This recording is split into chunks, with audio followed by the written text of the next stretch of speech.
તો કીર્તિ પટેલને લઈ વિવાદ સતત વકરી રહ્યો છે ત્યારે વિવાદિત કીર્તિ પટેલની દાદાગીરીના મામલે એસપી સુબોધ ઓડેદરા દ્વારા તપાસના આદેશ આપવામાં આવ્યા। પીઆઈ સાથે દાદાગીરી બાબતને લઈને તપાસ હાથ ધરવામાં આવી છે। તપાસ ક્યાં રોકાણ કર્યું હતું તેને લઈને પણ તપાસ કરવામાં આવશે।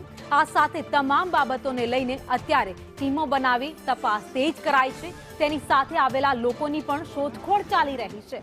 મામલો ઉગ્ર બનતા જ પોલીસ દ્વારા કાર્યવાહી શરૂ કરી દેવામાં આવી છે।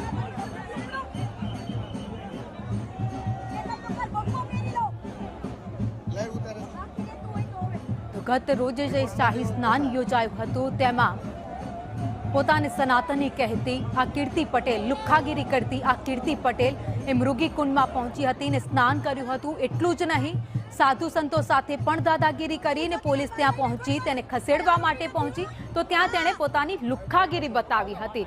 જેમ કહે છે કે હું કોઈ આરોપી નથી, મને અહીંયાથી કેમ ખસેડો છો? તો જે અનેક કેસમાં ફસાયેલી છે, જેલમાં જઈને આવી છે એ વ્યક્તિ અહીંયા એવું કહી રહી છે કે મને અહીંયાથી કેમ ખસેડો છો? ભાઈ તું સનાતન છું, તું કોઈ જગ્યાએ ઊભા રહેવા લાયક નથી।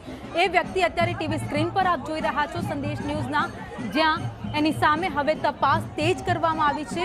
વિવાદ વકરી રહ્યો છે, પોલીસે કાર્યવાહી હાથ ધરી છે, અલગ અલગ ટીમો બનાવી છે। તેની સાથે કોણ ગયું હતું એ લોકોની પણ શોધખોળ હાથ ધરવામાં આવી છે। તો જૂનાગઢ એસપી સુબોધ ઓડેદરાએ પણ નિવેદન આપ્યું છે કે હાલમાં તપાસ ચાલી રહી છે, જે પણ આરોપીઓ છે એમને ઝડપી લેવાશે।